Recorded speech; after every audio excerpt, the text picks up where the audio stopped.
This is a very short but lovely poem composed by Rabbi Louis Newman, may his memory be for a blessing, a longtime spiritual leader of Temple Road of Shalom of New York City. I sought to hear the voice of God and climbed the topmost steeple. But God said, "Go down again. I dwell among the people." Last Sunday, while taking part in one of our temple's youth education center classes, and with my laptop in tow, I gave students and their teachers a virtual tour of my family's home, focusing on the mezuzot affixed to our doorways. Office, kitchen, bedrooms, dining room, and most importantly, the front entrance. They are mezuzot my family and I have acquired in a number of different places. The mezuzah adorning our entranceway is a one-of-a-kind, hand-painted beauty purchased in the Israeli city of Safed.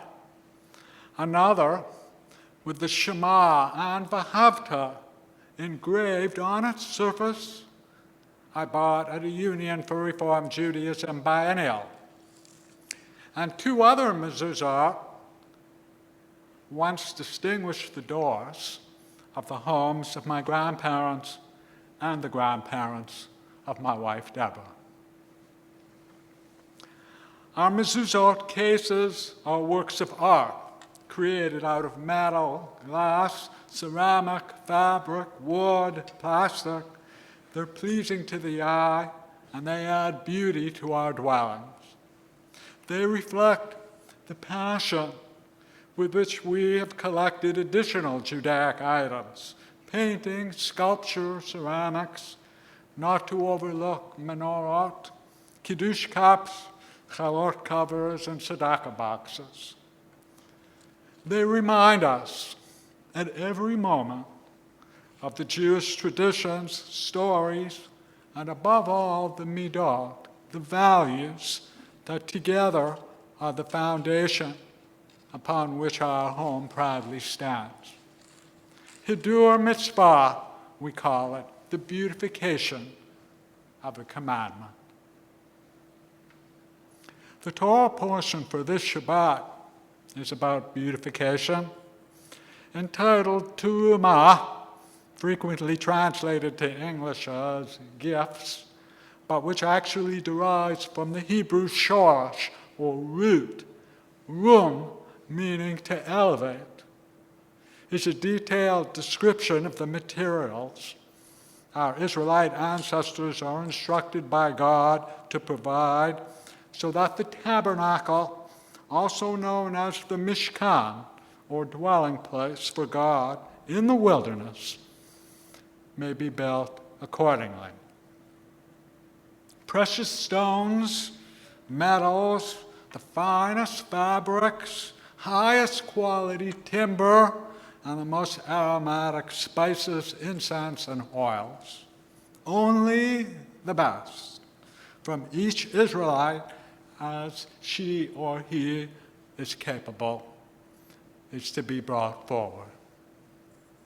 It is because the tabernacle in the wilderness is where God will reside among Israel. It is where God will be greeted, welcomed, and honored by Israel. It is where God will receive Israel's devotion and where Israel, in turn, will receive reassurance of God's protection, life teachings, and presence. Thus, the tabernacle's five-star opulence, as described in Parshat Terumah, luxurious first-class accommodations, and the very best of what Israel shall offer of herself to God. The commentator, Abraham ibn Ezra, 12th century Spain, saw the tabernacle as a permanent place for God among Israel, so that Moses, who is now well past 80 years old, would not be required to ascend Mount Sinai each time God wanted to communicate with him. And both the commentator Ramban in 13th century Spain and the 20th century German Jewish philosopher Franz Rosenzweig point out that Israel's redemption from servitude was not complete until the pinnacle Israel reached at Mount Sinai was made a permanent part of her existence by means of the tabernacle. And Franz Rosenzweig also remarked, whereas in Egypt, Israel had been forced to expend her labor on structures for the pharaohs, now in the wilderness at Mount Sinai, Israel could apply her energies and skills towards erecting a home for God.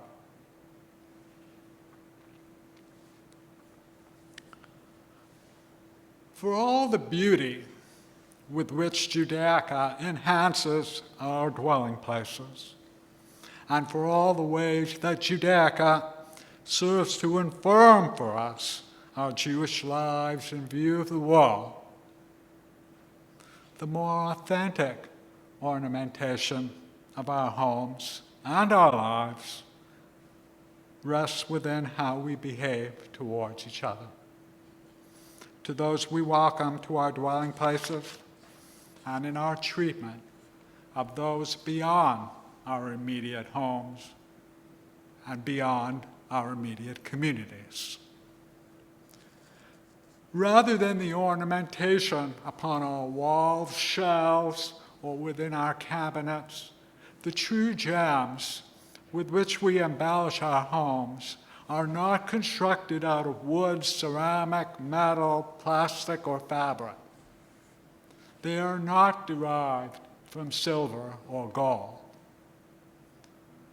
It's the ornamentation of our hearts and souls that are the genuine article.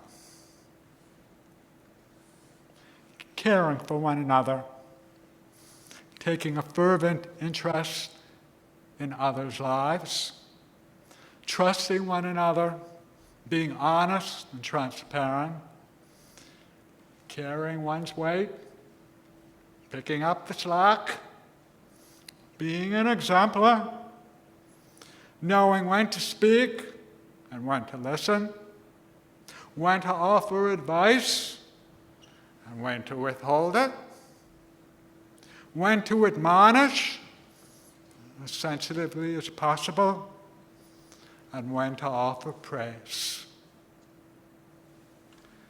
To answer the call for support when it is needed, and, depending on the circumstances, to offer such support even when it is not. And maintaining the most inviting of welcome mats for those who wish to visit us. And this is where the Judaica, mezuzot in particular, come to our aid. Remembering to love and to express our Judaism as we wish, while remembering to love and uphold the integrity of each other. I would be remiss if I were to sugarcoat matters. Within every home and family unit, because we are humans, there will be moments of disconnect, misunderstanding, tension, pain, cheerlessness, fragility. Moments when our attempts to both listen and be heard hit a wall. Getting past these hurts can be arduous. But in the best of possible worlds, and with a measure of perseverance, These interludes of challenge will be brief.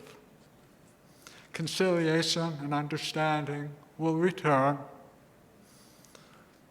This too shall pass. Love and devotion shall, if truly sought, be kindled anew.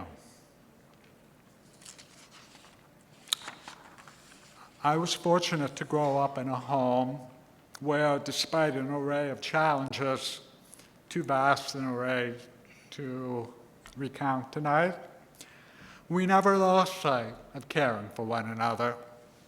We never failed to answer the bell for one another. As a youth, was I hollered at? Of course. But only because those to whom I looked for inspiration were determined to have me become a better person. And irrespective of background or view of the world, we never hesitated to welcome others with all the warmth we could muster into our Mishkan, our dwelling place. The Rabbi in 19th century Romania said, "Holiness awakens more holiness. It cultivates our better natures. When the artists who received materials, the terumah, for the building of the tabernacle, reported to Moses that we've got a surplus of materials, it was a sign that when persons are aroused to a sense of holiness, they cannot be restrained from bringing gifts, as it is a holy task that is being performed."